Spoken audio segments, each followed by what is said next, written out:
Hey guys, I hope everyone is doing good. Welcome to my channel, the Mars channel. We are still continuing with our sounding, and in today's video, we're going to be looking at how we can sound words of three letters. So I hope your child is improving from if they went back to the letter sounds, I hope by this time they're able to sound the three-letter words.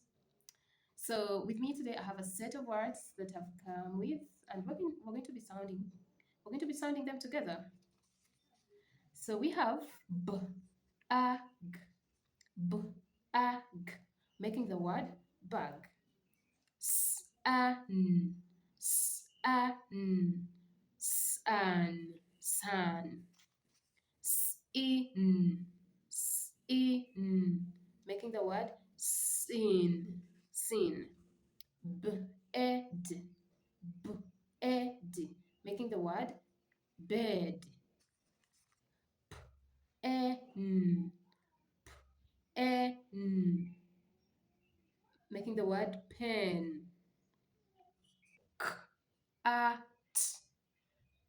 at. When we join all these sounds, we make cat.